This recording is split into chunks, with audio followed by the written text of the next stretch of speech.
Welcome to Fluent Phonics. Today, we will learn how to pronounce the word defendant. Defendant. Defendant. Defendant.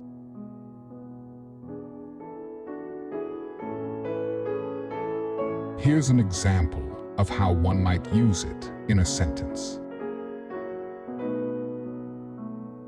The defendant pleaded not guilty to the charges of theft. A defendant is a person or entity in a legal case who is accused of wrongdoing or is being sued by another party in court.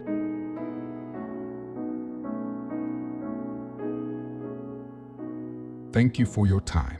If you enjoyed this, please like and subscribe for further content.